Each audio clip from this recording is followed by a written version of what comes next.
Bien, tengan todos y todas muy buenas tardes. Gracias por la paciencia que tienen de haberme esperado. Bueno, espero que hayan tenido un buen fin de semana, que hayan descansado y que estén con buenos ánimos para continuar con el desarrollo de esta cátedra. Bueno, vamos a, por motivo del tiempo, a empezar a la brevedad. Hay una guía de lectura que se les asignó. Ya vamos a hacer un par de consultas al respecto. Pero bueno, empecemos con esto.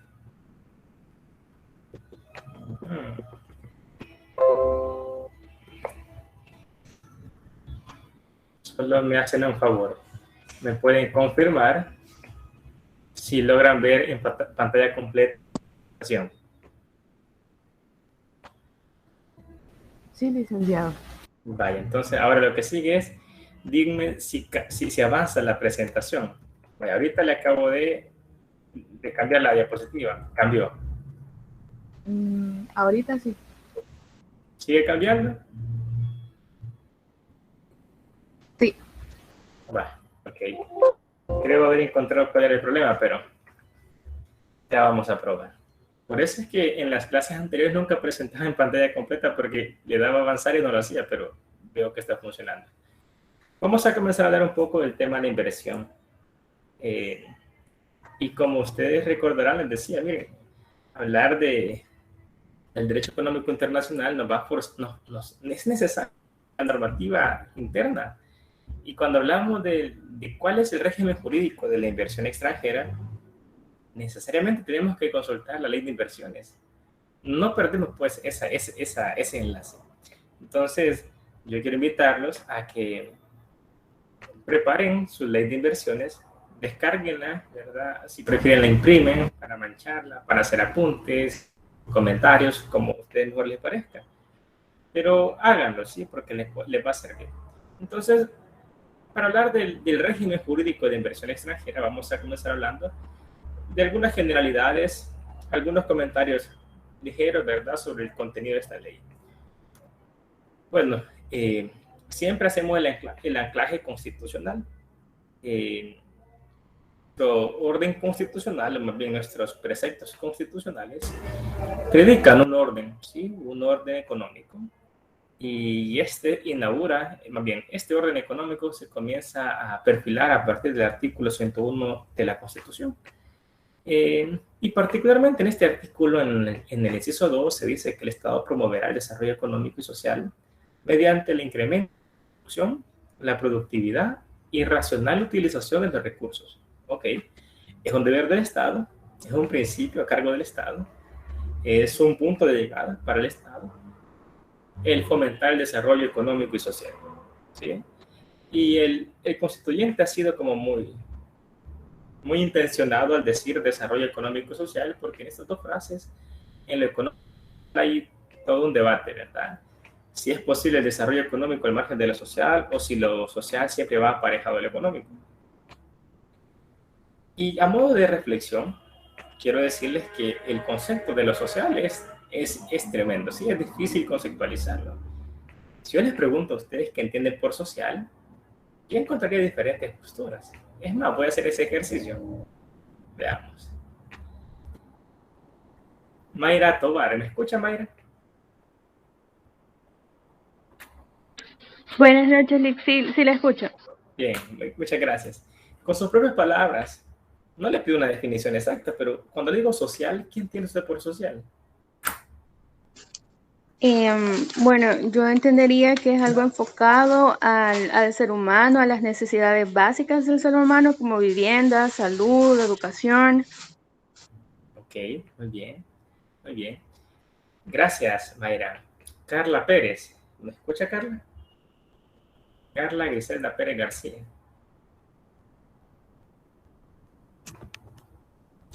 Hola, Carla. ¿No está?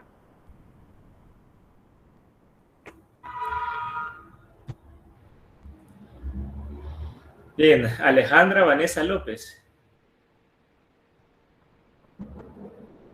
Alejandra Vanessa López. ¿Dos?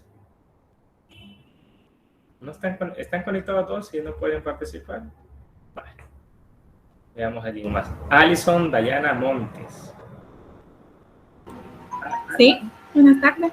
Buenas tardes.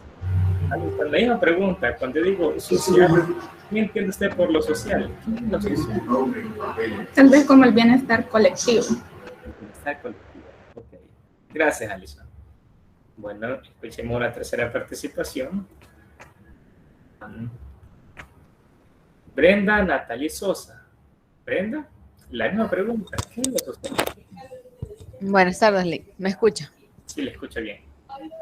Bueno, a lo social referente quizás a las clases sociales y al ser humano como tal o cómo se relaciona en las distintas interacciones, por decirlo así, con la misma sociedad. Ok, lo social, interacciones, muy bien. Miren, este concepto de lo social es difícil de dotarlo de contenido. A veces uno hace uso de conceptos que uno los da por entendidos, ¿verdad? Es más, uno cree entenderlos, uno piensa dominarlos, uno supone saber describir sus límites. Pero cuando le preguntan, ¿y qué es entonces ese concepto? Uno dice, ok, ok. Y este concepto de lo social es uno de ese tipo de ejemplos. Lo social, como ustedes lo han dicho, generalmente se ha visto aparejado a la idea de el asistencialismo. Se ha visto como un concepto de ayuda, de auxilio, bienestar colectivo, de bien común, y no está mal. Sin embargo, ese tipo de significado de lo social es más un concepto político que meramente sustantivo. Más que técnico, es un concepto político. Lo social hace un debate definir qué es lo social. Y fíjense, voy a simplificar esto. Lo social se perfila como lo contrario a lo natural. Y es aquí donde aparece otra discusión, que qué es lo natural. Y bueno, creo que usted les he dicho. Lo natural se entiende como lo que es dado de una vez y para siempre. Miren qué manera más simple de definir qué es lo natural. Dice un autor, y es Philip Korkov, por cierto, dice, miren, lo natural es aquello que está dado de una vez y para siempre, que no cambia, que no se altera, o que si se altera y se cambia es por sus propios procesos internos.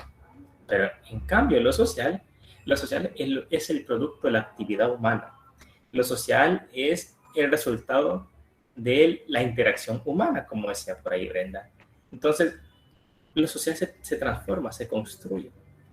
Y desde estas dos posturas de lo social y lo natural, todo un discurso, toda una discusión sobre diferentes realidades humanas. Ya voy a hablar un poco del ámbito económico, pero solo estoy haciendo una introducción de qué entender por el deber del Estado de fomentar el desarrollo económico y social. Miren, dicen algunos autores a partir de esta discusión entre lo natural y lo social, dirán, bueno, solo por ciencias sociales, por ejemplo, se dice, miren, a raíz de lo natural y lo social, se levanta aquel discurso filosófico de que el ser sigue siendo, es decir, el ser no cambia. Y eso es lo natural, hay una tendencia a permanecer. En contraposición a esta afirmación de que el ser sigue siendo, que se adscribe o respalda lo natural, se encuentra aquella afirmación filosófica de que el ser se expresa a través de lo que hace. ¿Qué quiere decir esto? Que no hay un ser que no hay un hacer atrás de un ser. El ser, el sujeto, lo que es, se manifiesta por su práctica, por lo que hace. Y así se levantan discursos como eres lo que dices, eres lo que haces, eres lo que piensas, eres lo que temes, etcétera, etcétera, etcétera. Entonces, con este enunciado filosófico de que el ser se expresa a través de lo que hace, versus la idea de que el ser sigue siendo, solo en el ámbito de las ciencias sociales se levanta la discusión en torno al género, por ejemplo.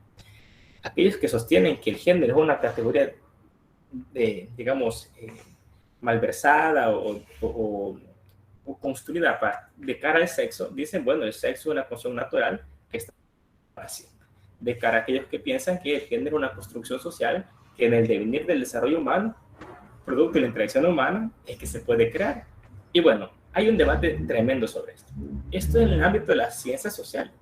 Ahora, este tipo de discusiones no se escapa del ámbito económico, claro, con una concepción diferente, como ahorita vamos a seguir reflexionando. Dice en la Constitución que al Estado le corresponde promover el desarrollo económico y social. Entonces la pregunta es, ¿y puede haber desarrollo económico sin descuidar lo social?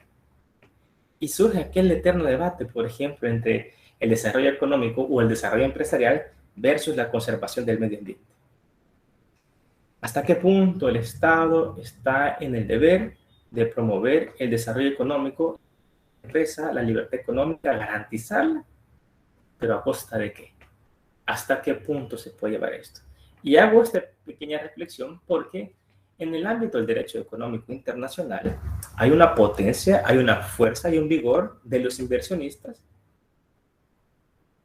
que se establecen en un lugar, bueno, y tienen toda una filosofía, tienen una perspectiva de cara a la productividad. Y dicen, bueno, generamos empleo, pero eso sí, hay un costo ambiental.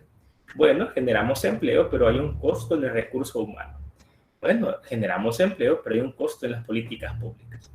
Entonces, lo que les quiero decir es que pensar en el desarrollo económico como un fin en sí mismo, ignorando el respeto o la respetar ciertas condiciones, como el tema de lo social, sería un error, una imprecisión, digamos, lógica y jurídica. El desarrollo económico y, consecuentemente, uno de sus medios para lograrlo, que es la inversión, fomentar la inversión extranjera, debe respetar tanto objetivos como la preservación del bienestar social.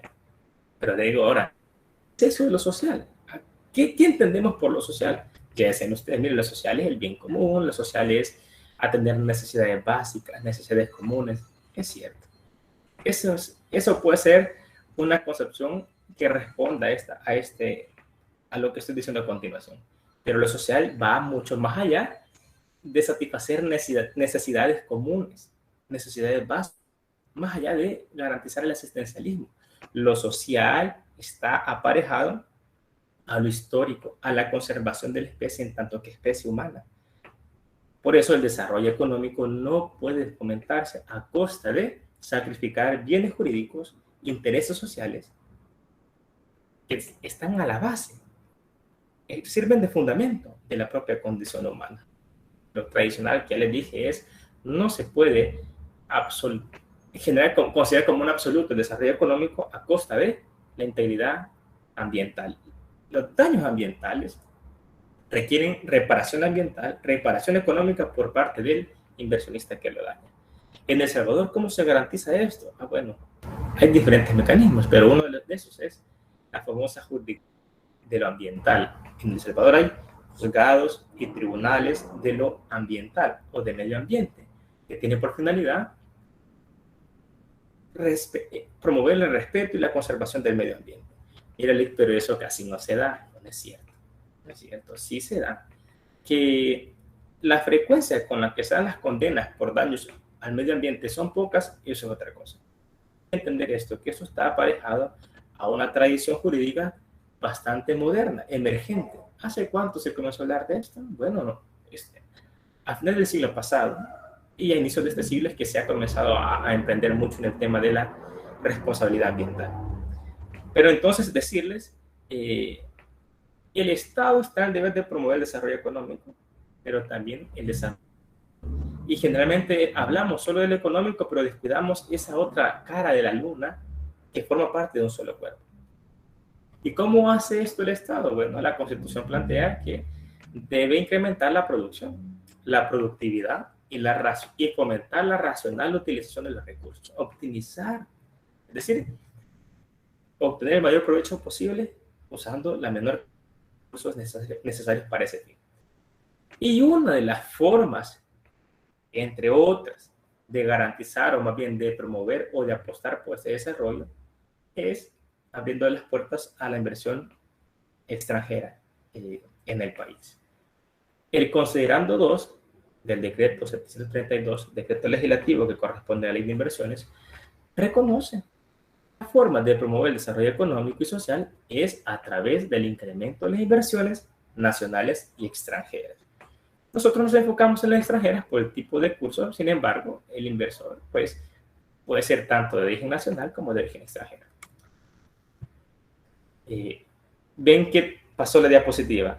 ¿Me pueden confirmar? ¿Qué dicen en la parte de arriba? En la que están viendo. Presupuesto para incrementar. Ya, muchas gracias, muchas gracias. Bueno, entonces, la ley de inversiones busca, digamos que, aclarar o establecer algunas reglas de protección, de apertura, de actuación del inversionista extranjero y bueno, de inversión, del inversor nacional también. Pero en todo caso, para incrementar las inversiones extranjeras es necesario contar con un marco legal con reglas claras y precisas. Y esa es una de las razones que busca esta ley, la ley de inversiones. ¿Por qué? Porque los estados necesitan seguridad jurídica. Yo no sé si les decía qué es esto de la seguridad jurídica. Voy a repetir el concepto. Es un concepto jurídico, pero creo que una manera sencilla de explicarlo es de esta forma. La seguridad jurídica es, ocupando, digamos, el sustantivo que incorpora de seguridad, es la seguridad, es la certeza, es la convicción que usted tiene de que cuando se va a su casa, se va a su cama, descansa, se duerme, usted está seguro que mañana se va a levantar teniendo las mismas pertenencias, los mismos derechos que dejó la noche anterior antes de dormir. Es decir, bueno, Cristian Palacios, él sabe que es propietario de este teléfono celular. Bueno, y yo no tengo temor de que, al margen que me lo roben o me lo hurten, no tengo temor que de pronto van a decir que este teléfono le corresponde a María, por ejemplo. Tengo temor que van a decir de pronto que este teléfono le corresponde a alguien de ustedes. No, yo tengo la tranquilidad de que esto me pertenece. ¿Y eso qué es? Seguridad jurídica. La seguridad jurídica es la certeza de que ningún derecho, ninguna situación jurídica, ninguna relación jurídica va a ser modificada o alterada si no es por los mecanismos, los procedimientos, las que la ley previamente ha establecido. Eso es seguridad jurídica. Entonces, se necesita un marco legal con reglas claras y precisas. Por una parte, para decirle al inversor, mire, señor inversor, usted puede invertir los millones que usted quiera en el país y tenga la certeza que su propiedad se le va a respetar, no que el día de mañana se le va a ocurrir el Estado salvadoreño a su inversión. Tenga la tranquilidad de que eso se le va a respetar. Por una parte, se le da un margen de estabilidad jurídica, pero al mismo tiempo repercute en el clima que le llaman los economistas de inversión. Ese ambiente social, esa perspectiva, esa proyección que tiene el inversor de saber de que todo va a marchar dentro del curso normal de lo que es. En El Salvador, ¿cómo se promueve esto? Bueno, con una ley, que es la ley de inversiones. Pero también esta ley de inversiones hay que ejecutarla, ¿verdad? Las leyes no se cumplen por sí solas. Si las leyes se cumplieran por sí mismas, bueno, la realidad sería diferente, pero la realidad está lejos de que eso sea así.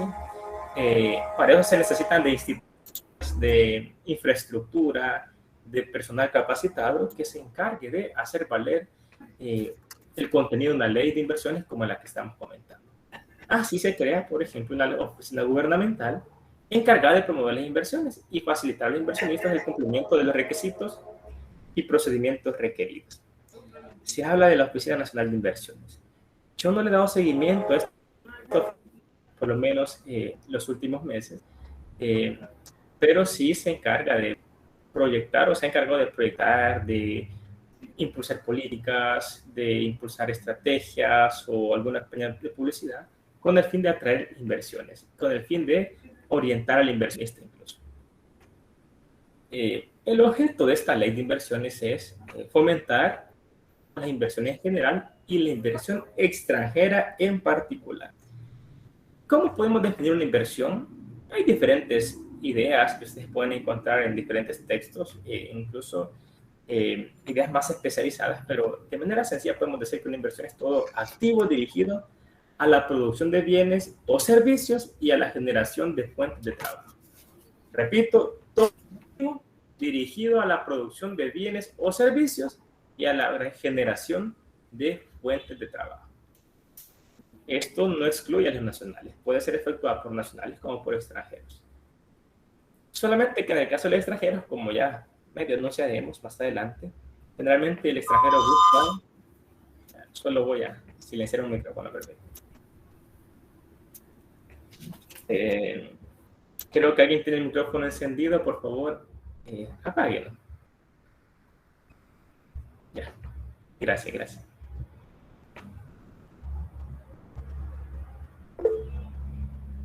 A ver, Marcela, lo escucho. Gracias, Lee. No sé si podría proyectar nuevamente la definición, porque me genera un poco de ruido la definición que hacen ahí, en el sentido de que una de las características es precisamente la generación de fuentes de trabajo.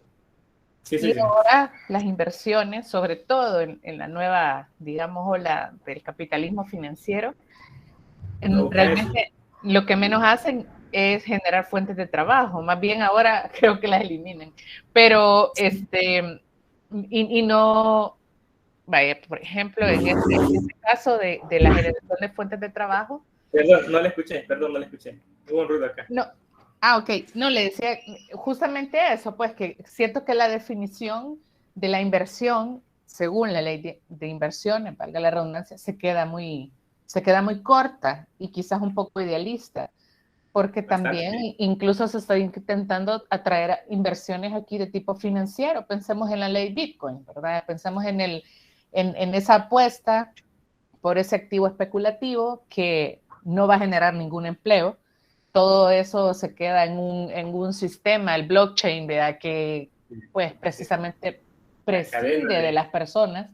Entonces, y genera, o sea, la cantidad que se genera en la economía financiera a nivel mundial de dinero diario es impresionante, o sea, ya sobrepasan los flujos de bienes y servicios reales, ¿verdad? Que se producen en las economías. Entonces, sí. Y una de las grandes críticas, actuales es eso, al sistema económico internacional y al sistema financiero internacional, que se necesitan realmente nuevos instrumentos de control, de fiscalización, de todo, porque ya trascendimos la esfera de los bienes.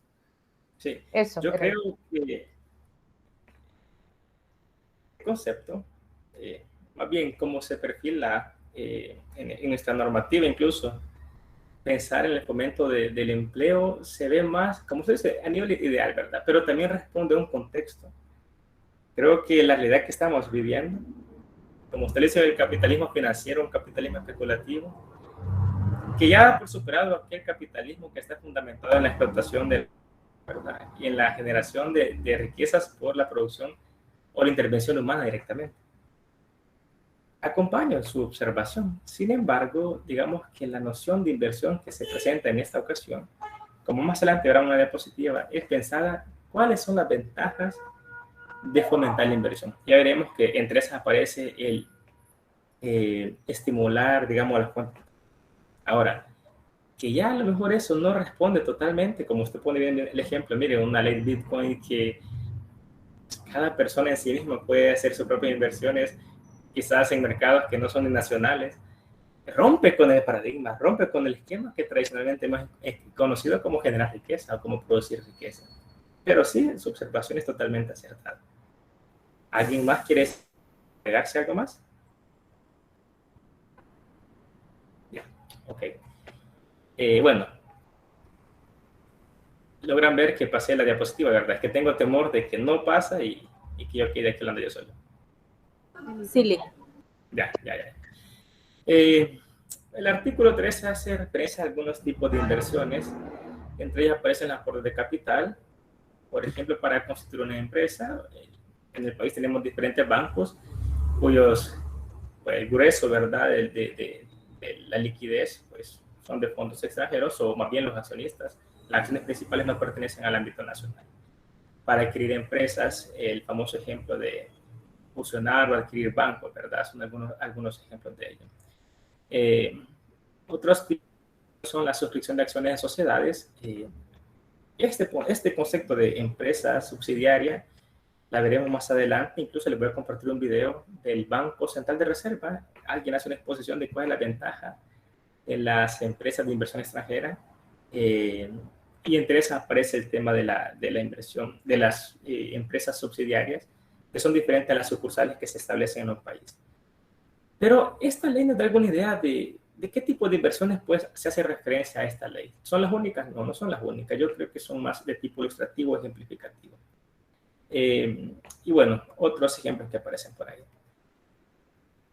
Esta ley busca generar algún tipo de facilidad en la inversión. Por ejemplo, promover, simplificar los procedimientos para, por ejemplo, la constitución de una sociedad, para el establecimiento de una empresa. Miren, en este país siempre se ha criticado que hay una gran burocracia para esto, que es más fácil de pronto dedicarse, encontrar trabajo, a pesar de lo difícil que es en este país, que el gran inversionista pueda de verdad expandir su proyección económica en vista de la dificultad que tiene, las barreras burocráticas que existen en este país para poder establecerse. Y no solamente con el inversionista, también ocurre con el ciudadano, con el usuario de la administración pública. Y yo creo que esto obedece mucho a la filosofía o al paradigma del derecho de corte continental, que ha creído que la ley es la respuesta a todo procedimiento, que la ley es la respuesta a toda conducta humana. La historia nos ha demostrado que la ley no es suficiente. Por más leyes que existan, jamás va a darle cobertura total al conjunto de hechos que se pueden manifestar en la realidad, y mucho menos en la actualidad, que vivimos una sociedad desmasificada.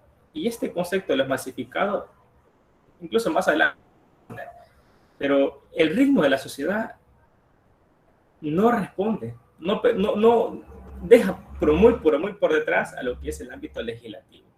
Sin embargo, esta ley persigue, digamos, eliminar ciertas formalidades o garantizar cierta apertura a la inversión. A modo de ejemplo, solo les quiero decir que en la actualidad existe el famoso Tribunal de Eliminación de Barreras Burocráticas.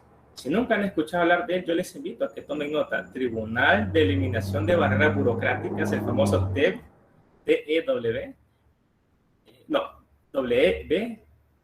cuya finalidad es, digamos, estandarizar o hacer un control de legalidad de los requisitos que exige la administración pública para poder funcionar de cara al ciudadano. Por ejemplo, hay oficinas públicas que le requerían a usted, mire, presénteme copia de su TUI, o presénteme copia de su acuerdo, o presénteme copia de su título, cuando esa misma institución es la que dispone del título del documento original. Y esto es un ejemplo muy sencillo, pues yo sé, pero el nivel que sucede incluso con los propios nacionales, con los propios ciudadanos, es un claro ejemplo de la dificultad que puede tener el extranjero para poder incorporarse a la vida económica. Entonces, esta ley predica o inspira el establecer procedimientos sencillos para establecer la inversión. A manera de ejemplo dice, miren, facilitar la forma de constituir una sociedad. Hay países que, por ejemplo, que en la sociedad exista por lo menos un nacional del lugar. Otros que sea parte del domicilio del lugar donde se va a constituir. Por lo menos en nuestro país ese requisito como tal no aparece. Pero es un ejemplo que les puedo mencionar. El tema de la inscripción de una empresa, hoy por hoy es mucho más sencillo. Yo quisiera contarles todo lo que implicaba hace, no tengo el dato exacto, pero digamos 5 años para atrás, el constituir una sociedad. Ahora no, ahora con el tema de la virtualización, usted puede, digamos, remitir la documentación por medios virtuales y seguir el procedimiento a distancia.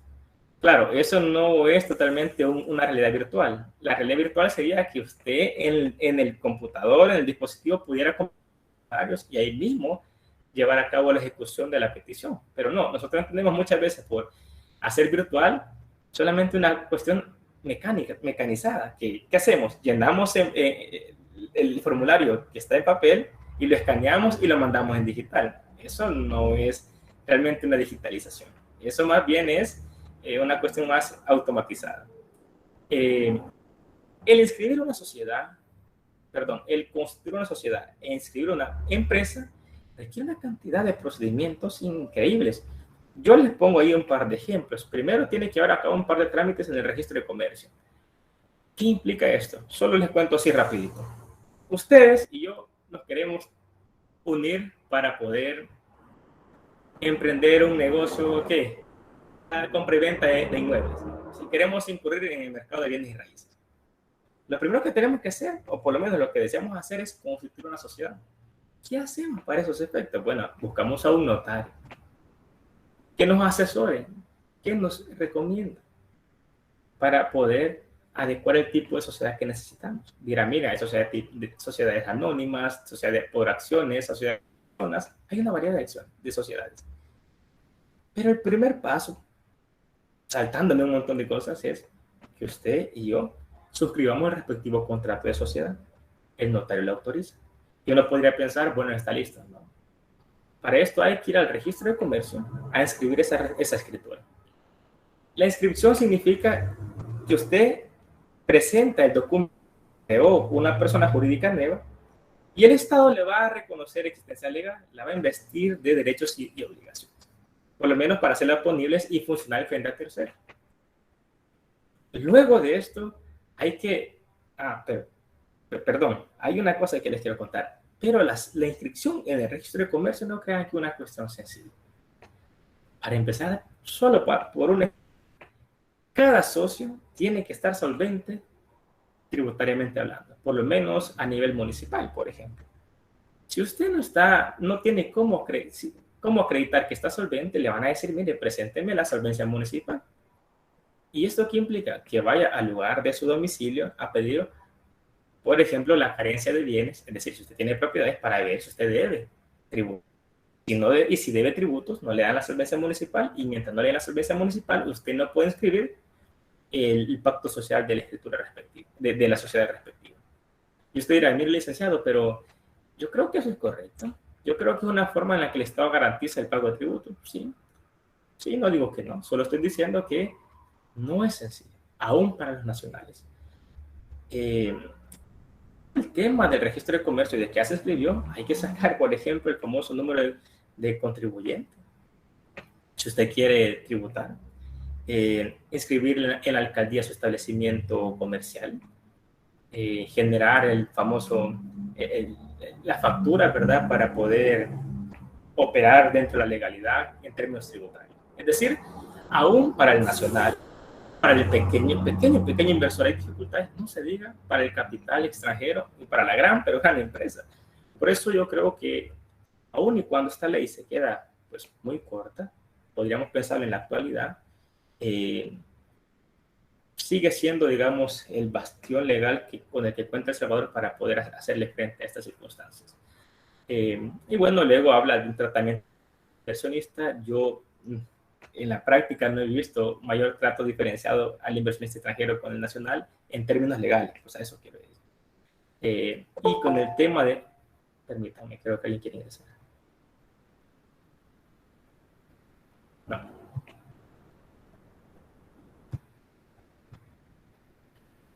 Bueno, algunas de las facilidades que...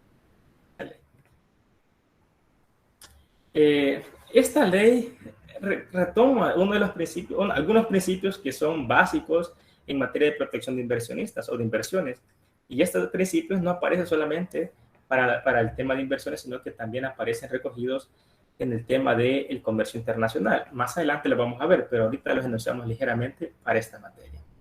Esta ley en el artículo 5 retoma el principio de igualdad y textualmente establece lo siguiente: los inversionistas extranjeros y las sociedades mercantiles en las que estos participen tendrán los mismos derechos y obligaciones que los inversionistas y sociedades nacionales, sin más excepciones que las señaladas por la ley. Recuerdo un caso en el que el inversionista extranjero, planteaba, digamos, una inconformidad. No recuerdo exactamente en qué rubro era, pero había una tasa que tenía que pagar por un servicio que el Estado le brindaba. Pero la tasa que tenía que pagar era como un 5% mayor que la que pagaba el inversionista nacional. Había un trato desigual respecto del mismo hecho generador. Eso se consideraba pues atender al principio de igualdad que establece en este caso la ley de inversiones. Por su parte, el artículo 6 habla del principio de libertad, que lo que plantea es que cualquier persona natural o jurídica, nacional o extranjera, podrá efectuar inversiones de cualquier tipo en El Salvador, salvo las que se encuentren limitadas por ley. Ah, muy bien, podría decir alguien, mire, usted en el examen nos preguntó que pueden importar pues máscaras tribales y si eso afectaba lo que es la neutralidad económica. Y alguien decía, mire, pero es que también, para empezar, la neutralidad económica no tiene nada que ver con eso. Pero para completar o complementar, alguien podría decir, la ley de inversiones reconoce que con base en el principio de libertad, el inversionista puede ejercer todo tipo de actividad económica, cualquiera, siempre y cuando no sea limitado. ¿Qué actividad económica puede estar limitada por la ley? Más adelante veremos algunas cuestiones, pero por ejemplo, el inversionista extranjero no puede intervenir o emprender, digamos, en actividades que le son propias a los salvadoreños. Por ejemplo, el comercio en pequeño. Pero no tiene razón de ser que el inversionista grande quiere invertir en cuestiones de... Ok, ese ejemplo quizás puede generar duda, pero es una forma de limitar, una de las formas que la ley limita, pues, ciertos aspectos que son propios de los nacionales. Otro ejemplo podría ser que el inversionista quiera emprender, explotar un servicio público, por ejemplo, que en su país lo puede prestar sin necesidad de una concesión. Y en El Salvador hay ciertos servicios que no los puede prestar un particular si no es con la autorización de parte del Estado. ¿Cómo se autoriza? Con los famosos contratos de concesión. Ejemplo, bueno, el tema de control y registro de los vehículos automotores. Ustedes habrán hecho uso de él seguramente o habrán escuchado hablar de él. La empresa se llama Certracen, pero en el fondo es un concesionario. Es un servicio público el que presta, pero que está encargado de particular. ¿Qué quiere decir con esto? Muy limitada o actualizada o desactualizada que pueda estar la ley, también impone unas reglas, digamos, que responden al orden económico constitucional que en algún momento del cual hablábamos. Uno de esos es les digo, el inversionista, por más ley que quiera invocar, normativa internacional que quiera invocar, pero debe respetar ciertos límites. Uno de esos límites es, para el caso, no puede emprender en ciertas actividades que son propias de salvadoreños o no puede emprender en ciertas actividades que le requieren un requisito esencial sin el cual su actividad vendría en ilegal. Por más principio de libertad que quiera invocar, pues eso es bueno. Hay otro principio que es el principio de legalidad. Bueno, ya se les mencionaba, a esto me refería. El inversionista debe respetar ciertos límites. Hay límites objetivos en la inversión extranjera. En el artículo 7 aparecen recogidos algunos ejemplos. Retomando el tema de la Constitución, por eso la importancia de que comenzáramos a hablar de eso, en el artículo 15 se establece que el comercio, la industria y la prestación de servicios en pequeños es propio de los salvadoreños. No lo puede ejercer un extranjero. Ya les decía otro ejemplo, el artículo 103 de la Constitución establece que la explotación del subsuelo sin concesión del Estado no es posible. Es decir, mire, la actividad minera se requiere autorización de parte del Estado. ¿Sí? Sin esa autorización, el inversionista podría incurrir en una actividad inconstitucional o ilegal, si lo queremos decir así. Y en todo caso, el problema sería que en una discusión, en un conflicto, en un diferendo, es decir, en un tema arbitral, podría haberse desfavorecido el querer hacer valer ciertos derechos a raíz de una actividad que ejecutó sin haber respetado los límites objetivos que la Constitución y la ley establecen. Hay otro tema que tiene que ver con la regulación y vigilancia de los servicios públicos prestados por empresas privadas. Claro, puede ser que al inversionista extranjero, al inversionista en general, se le conceda la oportunidad de prestar un servicio público. Pero eso no significa una plena y absoluta libertad. Tiene que someterse a la auditoría o a la fiscalización que de parte del Estado generalmente se le establece. Bueno, algunas garantías que reconoce esta ley frente al inversionista aparecen en el artículo 8 y 9 de dicha ley. Entre esos está la que es la prohibición de expropiación. Miren, uno podría decir, la expropiación, tanto que hablan de la expropiación, sí, lo que pasa es que hay cierto temor, y no no solamente por el nombre y por lo que implica, sino por la historia, porque la historia da cuenta, pero mucha cuenta, de que la figura de la nacionalización o la expropiación como tal ha servido para golpear directamente al inversionista extranjero. Ya veremos uno de estos adelante, pero este tipo de hechos no son extraños y en los contextos de cambios de gobierno de turno, ¿sí? No son extraños durante el contexto bélicos. Por eso es que ese marco legal de alguna forma busca darle una garantía, digamos, al inversionista de un comportamiento que no puede soslayar al propio Estado, que es el Estado receptor de la inversión. En nuestro país sí se habla de la expropiación como tal, pero está limitada. Solo procede por causa de utilidad pública o de interés social. Lamentablemente, cuando uno examina la historia, se da cuenta que en los países donde se llevan a cabo procesos de nacionalización de empresas extranjeras, se saltan este tipo de variedades. No respetan este tipo de predicados.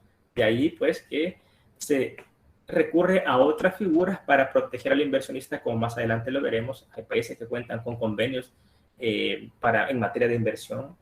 Hay otros países u otros, digamos, prácticas empresariales que el inversionista lo que opta es suscribir un contrato con el Estado, donde el Estado se obliga a respetar ciertas cláusulas como de no intervención en los asuntos empresariales, en cuyo caso, dicen, frente al incumplimiento del contrato, nos sometemos a un tribunal arbitral.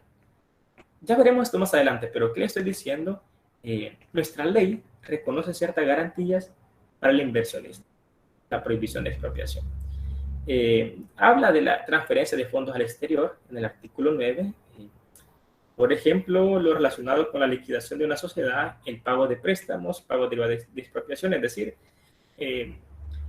si el inversionista se ve en la, digamos, lamentable situación de que se liquida una de sus sociedades, bueno, la oportunidad de poder retirar, digamos, las utilidades que haya obtenido de eso o que ha sido el resultado de esto.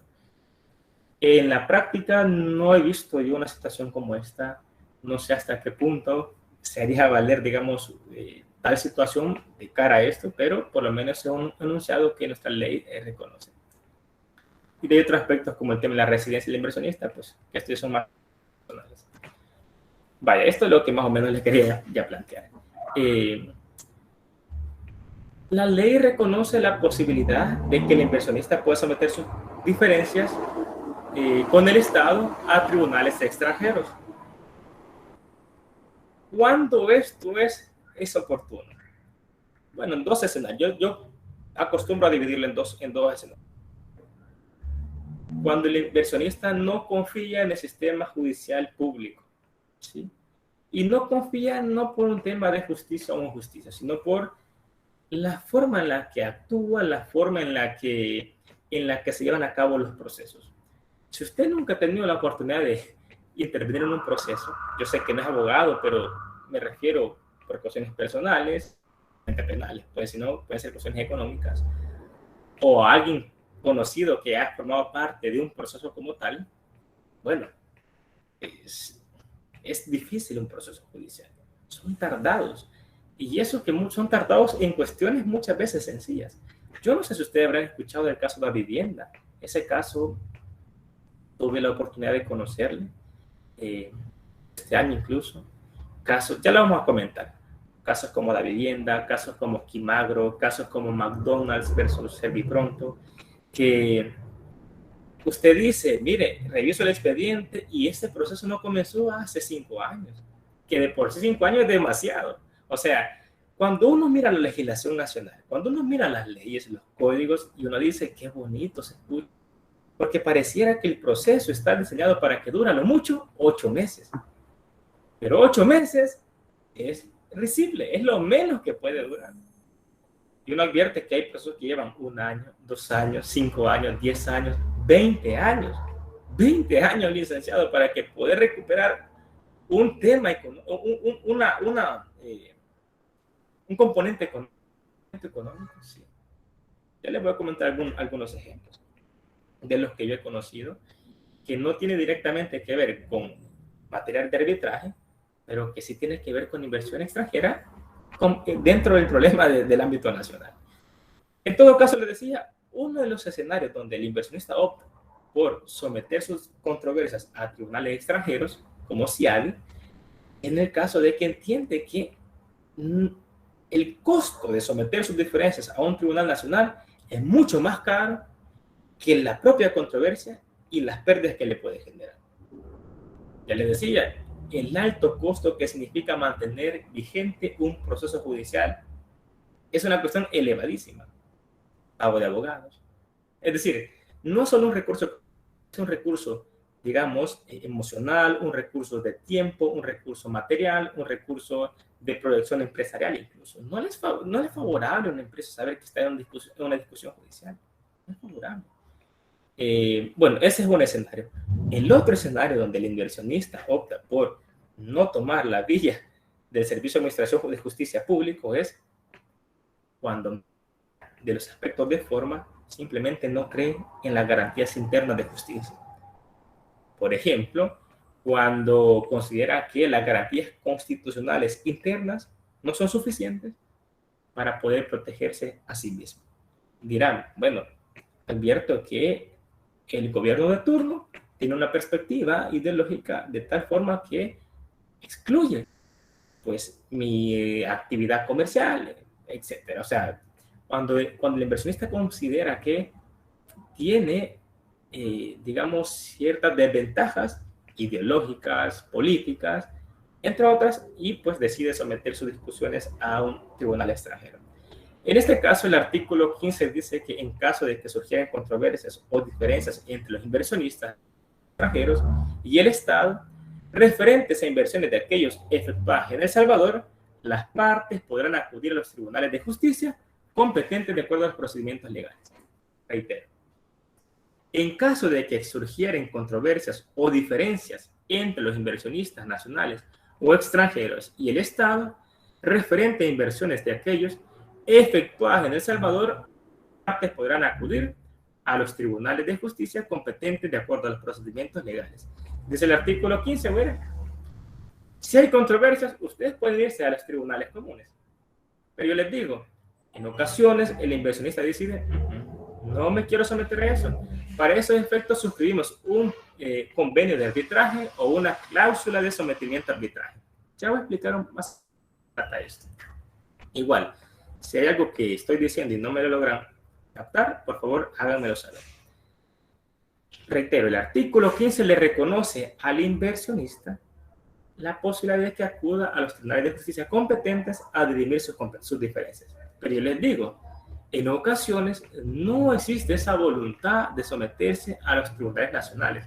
Y eso se licenciado. Es decir, es posible que alguien diga, yo no me quiero someter a los tribunales nacionales. Sí es posible, siempre y cuando sea materia que no está sujeta a una reserva nacional. Es decir, hay ciertas materias, cuando digo materias es cierto tipo de hechos, de conflictos, que los interesados, las partes pueden disponer. Hay otros que son indisponibles. Por ejemplo, materia penal. Los aspectos ilícitos, eso no es que usted va a decir, en dado caso yo cometo un delito, me someto a que me juzgue Costa Rica, por ejemplo.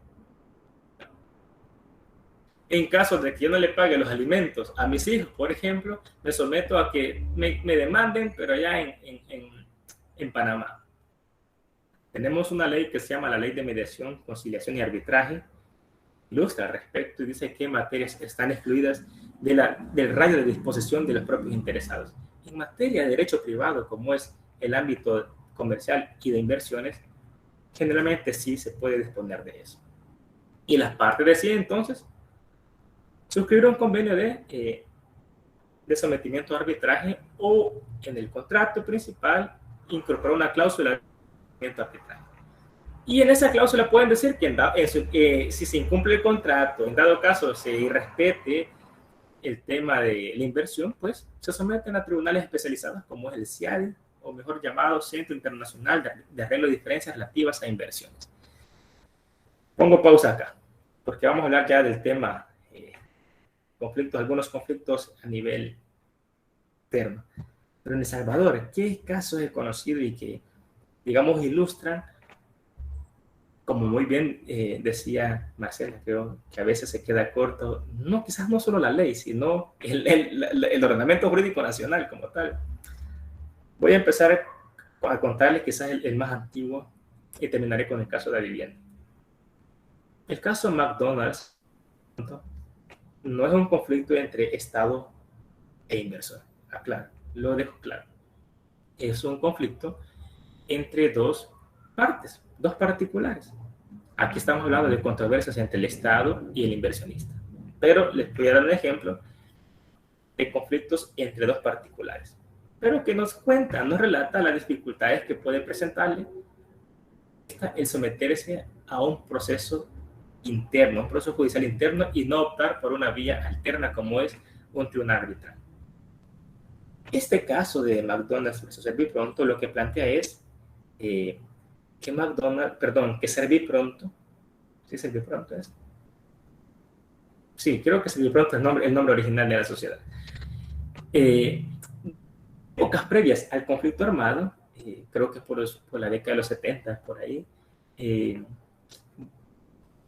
creo que de los fundadores de esta sociedad, de los socios fundadores, viaja a Estados Unidos y conoce la marca McDonald's y logra hacer como una especie de anclar o conectarse con alguno de los, con la sociedad, con McDonald's. Y lo que suscriben es un contrato de franquicia, el famoso contrato de franquicia, que tiene por objeto, digamos, que el fabricante o, digamos, el que contiene, el que conoce, digamos, las reglas, los procedimientos, los mecanismos para producir un producto, para crear la hamburguesa, por ejemplo, le dice, ok, yo no te puedo revelar, hacerte parte de mi sociedad, pero si te puedo instruir, te puedo enseñar cómo hacer esto.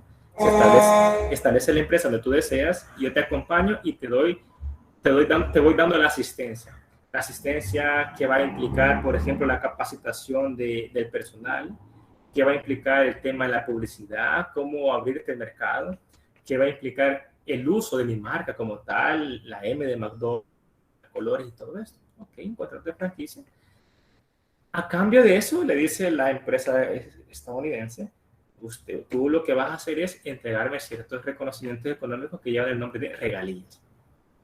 Entonces, hay un contrato, el famoso contrato de franquicia. Lo que se plantea es que posteriormente al contexto de la guerra, no sé qué problemas hubieron a nivel empresarial, pero al parecer lo que se alegaba es que McDonald's deja de darles asistencia. Bueno, es lo que alegaba en todo caso el Servipronto. Decía, mire, dejó de darme la asistencia. Y yo había tomado créditos millonarios para poder continuar con ese proyecto que me había ofrecido el acompañamiento. ¿Qué significó? Significó que por mi propia cuenta me tocó hacerme valer en la realidad, en el contexto nacional, en un contexto de guerra civil. La sociedad que me ofreció la franquicia me abandona. Y bueno, en lo que planteé entonces, el interesado es un proceso de incumplimiento de contrato, que va a comenzar allá por la década de los 90, ¿sí? Por la década de los 90, incluso antes. ¿Y qué implica? Miren qué tremendo. Estaban en juego aproximadamente 24 millones de dólares. Colones. Bueno, creo que son dólares en la actualidad. Y que se condenó a pagarlos incluso. Pero aquí hubo todo un tema, un conflicto tremendo que se va a extender por más de 20 años. Por eso les digo, miren, ingresen a Google y pongan McDonald's versus Servipronto. Y hay anécdotas, hay historias. Yo les estoy contando lo que se vive en el ámbito judicial. Ustedes pueden ver el tema noticioso, pueden ver el tema mediático, y no es mentira lo que se está planteando. Un proceso por 20 años. ¿Y qué es lo que está en juego aquí? El tema de que las partes entraron en conflicto. No, estoy diciéndole que el riesgo que implica para un inversionista someterse a un proceso tanto tiempo. ¿Y por qué duró tanto tiempo, licenciado? Ah, bueno, es que digamos que la ley da ciertas herramientas legales para seguir defendiéndose de un pago que ya fue impuesto. Es decir, a mí, Cristian Palazzo, me condenan a pagar $20 millones, pero la legislación vigente para el momento me dice que va a interponer un recurso, otro recurso, y así, y se va prorrogando. Eso es totalmente dañino para la producción, para el tema de los intereses del inversionista. Ese es un ejemplo. Otros los ejemplos son el tema de los bancos. Recuerdo un caso en el que uno de los bancos bastante conocidos le otorgó un crédito a otra empresa grande, una sociedad bastante conocida, pero esta sociedad que se dedicaba al tema de bienes raíces pidió una especie de extrafinanciamiento y el banco se la ofrece, se la otorga, pero no sé cómo es esto a nivel interno, hacen sus proyecciones, realmente hay toda una lógica interna. Uno pensaría que dar un crédito solamente medir la capacidad económica del interesado y ver su capacidad de pago, pero no es así. En tema de nivel de grandes inversiones, esto trasciende eso, al punto que se planteaba que el banco otorgó los créditos, como 3 créditos, y luego le dice al interesado, le otorga los créditos, cimiento de que iba a ser imposible que mantuviera el pago en el tiempo. Miren qué tremendo. O sea, lo que se plantea es que el banco voluntariamente, premeditadamente le dice, le ofrezco la línea de crédito 1, la 2 y la 3. Acá está. Bueno, la sociedad dice, ok, yo lo voy a agarrar. Y agarra los 3. Y el banco de alguna forma había previsto la capacidad del mismo usuario de poder mantenerse en el pago en el tiempo. ¿Y qué es lo que hace? Aquí viene lo interesante. Le ofrece una especie de consolidación de deudas, pero con una especie de, no sé si tasa de interés como tal, pero la verdad que es una fórmula un poco extraña. El interesado lo acepta, pero al final lo que se plantea es que ese momento financiero, o no sé realmente cuál sería la palabra exacta, se tradujo en la quiebra de la sociedad contratante, es decir, de la que recibía el crédito. La sociedad contratante, es decir, la que pues, se vio quebrada, demanda al banco. ¿Cuánto tiempo se tardó esto? Hablábamos como por 15 años aproximadamente. ¿Por qué? Porque en el contexto... Y aquí voy a decir lo siguiente.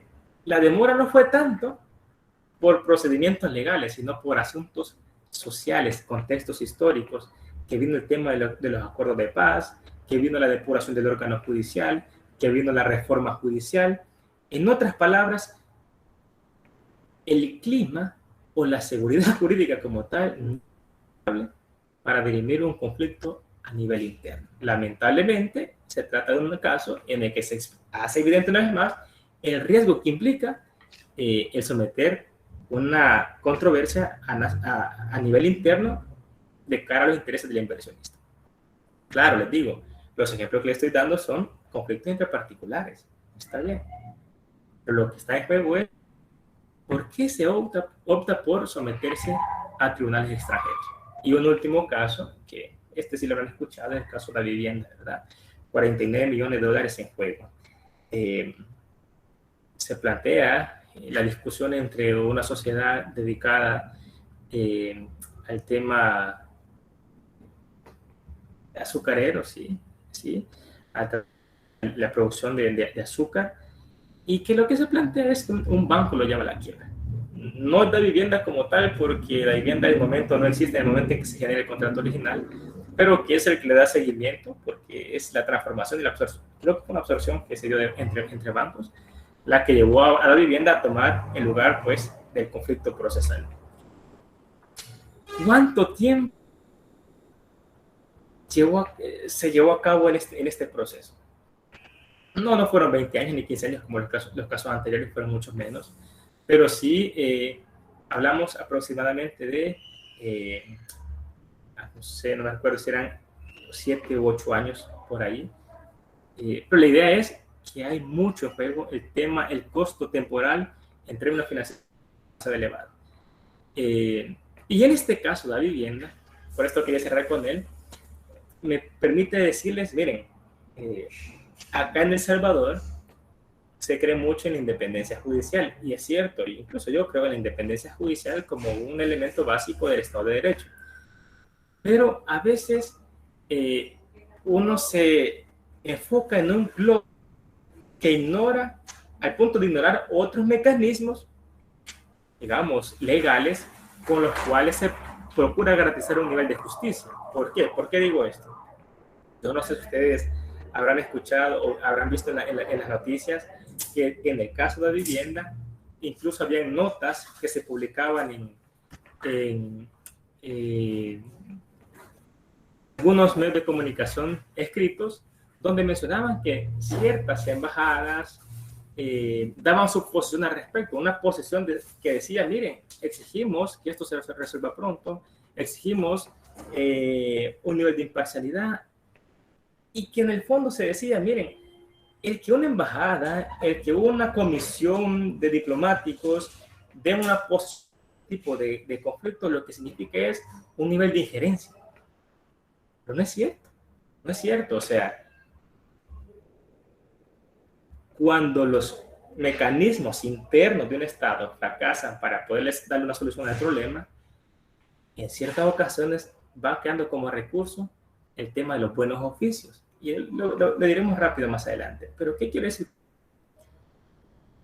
A ver, pongamos orden. Quiero decir que cuando hay un conflicto que involucra inversión extranjera, como en el caso de la vivienda, no es extraño que el país de origen dé posición al respecto, haga solicitudes al respecto, pida reuniones incluso con el Estado receptor donde se ha conflicto. Ahora, el peligro es que la reunión se pida con los magistrados, que la reunión se pida con los jueces, porque ahí se hay una injerencia como tal. Pero al margen de eso, si no se llega hasta ese punto, es viable que se busquen medios diplomáticos para buscar una alternativa de solución breve y oportuna. El caso de la vivienda es un ejemplo. Decía, salían, digamos, publicadas algunas notas donde se pedía pronta respuesta, y de parte de Corte Suprema de Justicia se decía que era una especie de injerencia, pero no, en el fondo, realmente no es una injerencia, siempre y cuando no implique incidir directamente en el proceso. Y se puede hacer, y eso acaso no es una forma de injerencia. Podría verse como una injerencia siempre y cuando se traspase lo tolerable. Es bien discutido este asunto, sobre todo a nivel interno del órgano judicial, si lo digo con propiedad, por ese celo de la independencia judicial. Pero bueno, la ley reconoce que el inversionista pueda plantear sus conflictos con el Estado, tanto en tribunales nacionales, pero también en la escala internacional. Partí en el campus virtual, una de las sentencias, uno de los laudos arbitrales en los que el Estado salvadoreño participó de cara a un inversionista y que tenía que ver con una actividad minera. Yo les pido que lean completo ese laudo arbitral y que entiendan cuál fue la razón por la que el laudo no fue sentenciado de forma ese proceso. ¿Por qué motivo el tribunal dijo carezco de jurisdicción para poder juzgar este asunto de fondo? Antes de que yo les comente ese caso, quiero que lo lean y en la siguiente clase vamos a hacer un par de comentarios al respecto. Ahora bien, el Centro Internacional de Arreglos de Diferencias Relativas a Inversiones es un tribunal especializado en temas de conflictos por razón de las inversiones. El instrumento que le da origen a esta institución es el convenio del CIADI, ¿verdad? Por sus siglas, por decirlo así. Y su objetivo es resolver los conflictos en razón de las inversiones que se producen entre estados, parte de ese convenio, cuando el inversionista es un nacional de uno de esos estados parte. Ahora bien, ¿y qué pasa si el inversionista extranjero, por ejemplo, procede de un país que no forma parte del convenio del CIADI? No se puede ir a CIADI, ¿cómo no? Existe lo que es el mecanismo complementario del CIADI, en el que un inversionista extranjero que no pertenece a una el convenio puede plantear sus controversias ante esa entidad.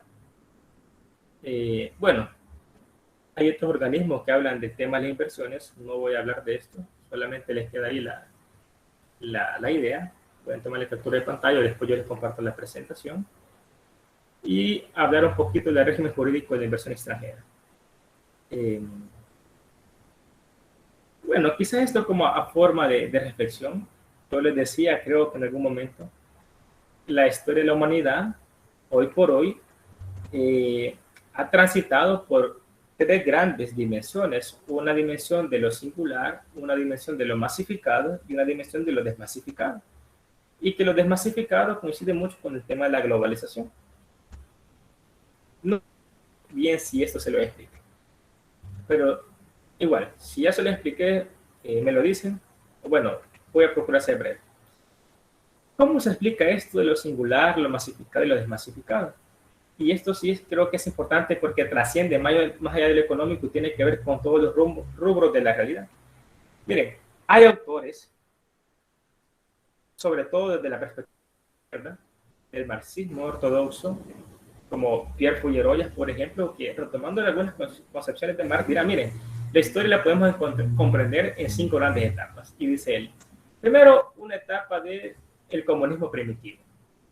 Luego hablamos de una etapa del esclavismo.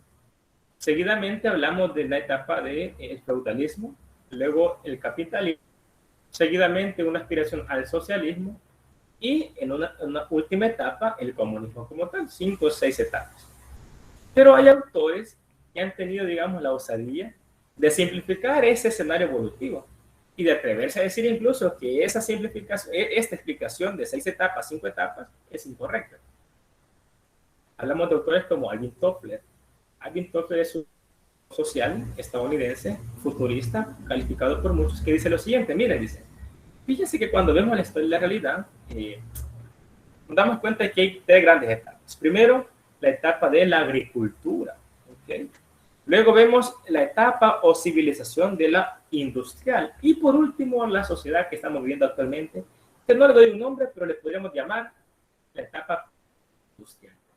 Miren, dice el autor, los seres humanos han transitado por estas 3 grandes civilizaciones, por 3 grandes etapas, no hay más. En la primera, la del régimen de la agricultura, ¿qué es lo que sucede? Bueno, los seres humanos aprenden a domesticar las plantas y animales. Se produce la división sexual del trabajo. Pero ok, lo que interesa destacar, dice el autor, es que en esta primera civilización aparecen las primeras categorías sociales como la familia, como la educación, como la comunicación, de manera, llamémosla, primitiva. ¿Cómo era la familia en este régimen de la civilización? Bueno, es una familia extensa, donde no solo están los padres, los hijos, los abuelos, están los allegados, los cercanos a la familia, aun y cuando no son familia. Porque en este régimen de la civilización agrícola existe la familia extensa como tal, cuyo punto focal es la tierra. Se caracterizan porque trabajan la tierra. No existe la oficina, no existen las urbes, no existen las fábricas, sino que se trabaja la propiedad en la misma casa donde se vive, en el mismo predio donde se vive. Ok, entonces podemos decir, régimen, la familia es la familia extensa. Primero. Segundo, el trabajo es un trabajo adscrito a la tierra, a la producción de la tierra. ¿Y la comunicación cómo era? Bueno, fíjense que la comunicación es una comunicación directa, cara a cara. Bueno, si yo quiero comunicarme con una persona que está al otro lado del río, bueno, yo lo que voy a hacer es trasladarme hacia ella y hacerle de su conocimiento del mensaje que le quiero dar. Ok. Entonces, ¿cómo es ¿cuál es la característica central de este tipo de vida? Lo singular. Es decir, lo personal. Cara a cara en la comunicación. De pronto aparece a lo mejor aspectos como la carta y todo ello. La educación, ¿cómo es? Es una educación que se transfiere de generación en generación, una educación generacional le llaman, donde son los cantos los que permiten transmitir el conocimiento, donde hay un relato que va de familia en familia transmitiendo el conocimiento familiar. Y bueno, de la familia hay proximidad, hay unión, es personal, es una cuestión singular. Pero dice el autor, miren, ¿saben qué? Él le llama la primera ola, es decir, esta civilización que por eso surge en algún momento de la historia a la cual no le podemos poner fecha de inicio, pero es como una ola que va cubriendo el mundo como tal. No sabemos cuándo inicia, dice el autor, pero sí podemos decir más o menos cuándo le pone un final o cuándo comienza a decaer. ¿Y cuándo ocurre eso? Dice el autor. Surge durante el contexto del siglo XVIII, sí, con la famosa revolución industrial. ¿Por qué? Es que miren, así como el domesticar los animales y las plantas y la división sexual del trabajo implica una revolución que provocó cambios universales en el mundo, es decir, un estilo de vida que se va expandiendo hacia todas las áreas del globo. También en Inglaterra, bueno, en Europa como tal, se produce otra revolución y que está aparejada a la producción. ¿Cuál es la revolución industrial? ¿Por qué? Porque en este contexto aparece la perspectiva del maquinismo, aparece la producción, se masifica. ¿Y qué genera todo esto?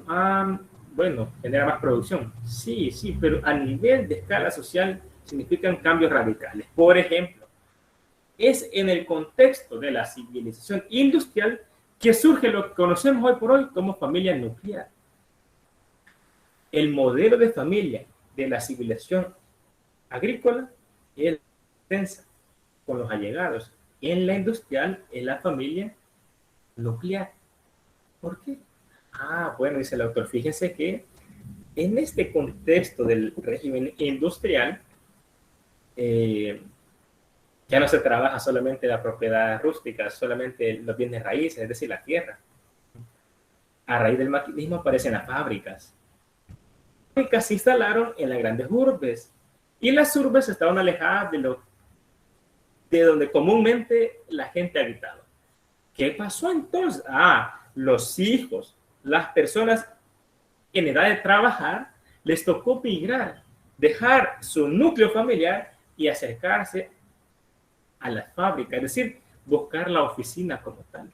¿Qué es esto? Desmembrar, romper esa familia extensa y generar una atomización familiar. La familia se atomiza, se reduce. Ok, vemos el primer cambio. Familia extensa, familia nuclear. Y con el tema de la producción, pasó de la producción de la tierra a la producción fabril, es decir, en establecimientos especializados para esos fines. Y con la comunicación, la comunicación puede ser personal. Ya no solamente se podía comunicar a la gente de manera directa, sino que ahora de manera indirecta, pero también masificada. ¿En qué sentido? Bueno, que aparece la radio, aparece la televisión, por ejemplo, donde hay un receptor que se dirige a una multiplicidad hay un emisor que se dirige a una multiplicidad de receptores al mismo.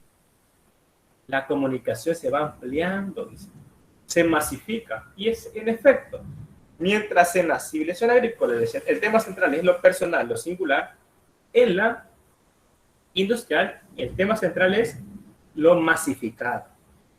Por eso es que ustedes van a ver que el estilo de vida americano, que era el modelo de vida por mucho tiempo instaurado, hablaba de estandarizar comportamientos, estandarizar marcas, estandarizar modelos, establecer diseños. Las casas, los vehículos, la ropa, parece como un estandarte que hay que reproducir masificadamente. Y dice el autor ahora, ok, esa es la segunda civilización que hemos conocido. Pero hay una tercera, dice. Mientras a la primera civilización le llamó la primera ola, a la segunda civilización le llama la segunda ola. Es decir, dice él, miren, el mundo ha sido envuelto por una ola y está comenzando a abarcarla por completo, pero no ha terminado cuando de pronto hay un hito histórico y aparece una segunda ola entrechocando, luchando. Mira, ¿cuál es la ola de la civilización industrial? Y dice él, ese choque entre lo agrícola y lo industrial es lo que generó los conflictos a los que se refiere el marxismo entre ricos y pobres.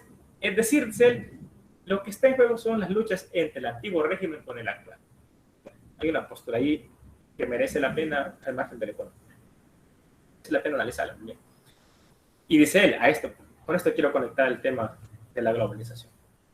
Y hay una tercera etapa, dice él, que no le podemos dar nombre, pero ¿saben qué? Dice, la primera ola no se ha instaurado por completo en el mundo. Países africanos, por ejemplo, dice él, donde todos los rasgos propios de una civilización agrícola no existen, sino que todavía más primitiva la forma de vida, todavía no existen como tal.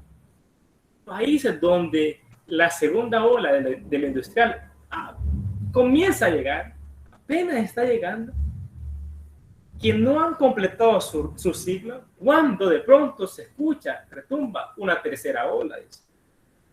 ¿Por qué afirmo esto? Dice el autor. ¿Por qué creo que estamos frente a una nueva civilización? Ajá, dice, miren, quien piense que vivimos en la misma civilización del siglo XIX, o del siglo XX, o del siglo XVIII, dice él, tiene que ver un poquito más la historia. Por ejemplo, dice él, solo ocupemos los mismos ejemplos que hemos comparado. La familia, ok. La familia, ¿cómo es la familia? ¿Es la familia nuclear? No se engañe, le dice. No es la familia nuclear. La familia nuclear coexiste. Coexiste porque aún esa segunda ola todavía tiene paradigmas vigentes. Pero las nuevas formas familiares dicen que existen familias matrifocales, familias monoparentales, familias transexuales, homosexuales, familias ensambladas, familias, matrifocales, por ejemplo. De acuerdo o no de acuerdo, lo que le estoy diciendo, es el autor, es que ha cambiado la forma de vida familiar. Ok, no es suficiente. Bueno, veamos el tema de la educación. La educación, como era al principio, una educación generacional, directa, ¿verdad? Personal que se va transmitiendo. Luego, ¿cómo fue en el contexto del régimen de la industrialización? Se masificó. ¿Y cómo se masificó? Es que se institucionalizó la escuela. Aparecen los centros escolares a cargo del Estado. ¿De qué? Donde concurren los estudiantes bajo un modelo. Se masifica la educación. Y ahora, no, dice, hay ordenadores de carácter virtual donde se lleva a cabo el proceso de enseñanza-aprendizaje. Usted puede sacar su maestría, su posgrado, su doctorado, sin ir al recinto académico donde siempre se pensó que se aprendía. En la distancia aprende. Se rompió el esquema, dice. Ya no es la misma realidad. La educación. Ok. ¿Y la comunicación cómo es? La comunicación es el punto que más da cuenta de esta nueva realidad. Por ejemplo, dice él, mientras en la primera civilización la comunicación era cara a cara, personal, o incluso indirecta, pero con alguna proximidad, como el uso de las cartas, y mientras en la segunda civilización la comunicación es masificada, un emisor frente a varios receptores, hoy existe un espacio donde hay una multiplicidad de emisores y una multiplicidad de receptores al mismo tiempo y de manera permanente. ¿Y cuál es ese espacio, licenciada? ¿Quién sabe cuál es ese espacio? Donde hay una multiplicidad de emisores y receptores al mismo tiempo. Era el autor. Es la Internet. Eso no se conocía. Bueno. ¿Y no es suficiente eso? Ok.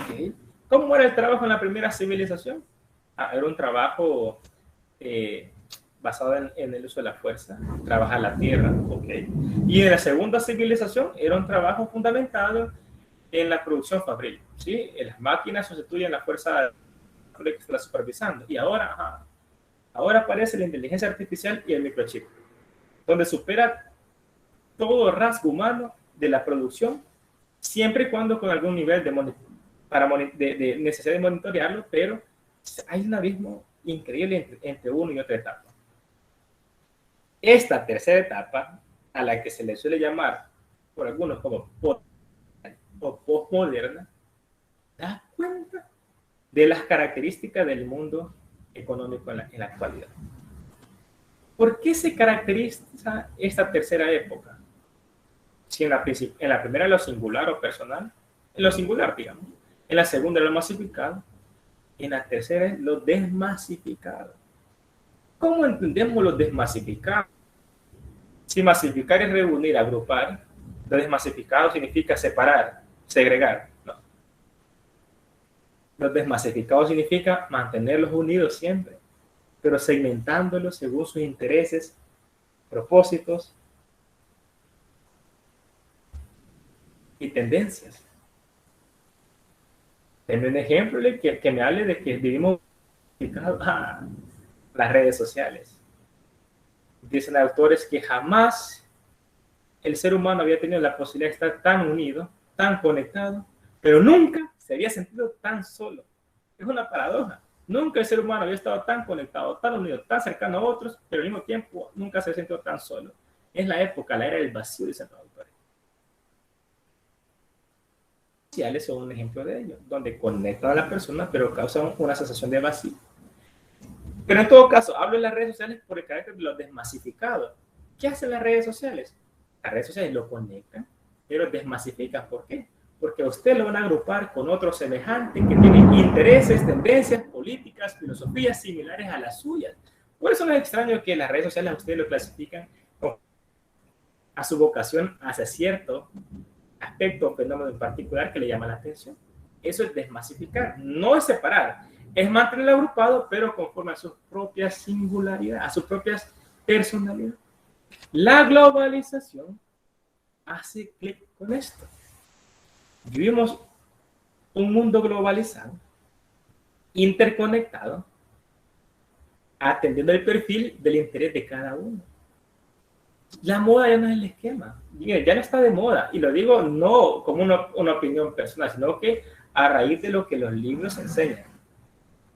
Ya el discurso del esquema antiguo, de las grandes estructuras, ya pasó de moda. Surge como algo que no es atractivo. Hoy lo que aparece de moda es el emprendimiento, es decir, la individualidad. Entonces, la discusión es, ¿cómo hacer compatible esta perspectiva individual de cara a lo global? Es que en el fondo de acá estamos viviendo, como dicen algunos autores, un proceso de ideologización personal frente a un fenómeno fáctico de universalización. ¿Cómo compatibilizamos esos fenómenos? Bueno, la realidad no tendrá que es. En esta tercera etapa es donde interpretamos el tema de la globalización, que más que interconectar realidades económicas, interconectan formas de pensar, una ideología, filosofías de hacer, intereses, pautas de comportamiento, pautas culturales, entre otras cosas. Reitero, la globalización, más que interconectar aspectos económicos, interconecta vida o productos culturales. Pero bueno, regresando un poco al tema. Bueno, hasta acá nos quedamos por motivo de... Son las 7:12, perdón. Cuando sea así, avisen. No sé si hay alguna pregunta o comentario, si no nos quedamos hasta por acá. Y les pediría que lean para el día jueves, por favor. Tengan una feliz noche y un buen provecho. Nos vemos. Gracias, buenas noches. Feliz noche. Buenas noches. Feliz noche. Buenas noches, Lick.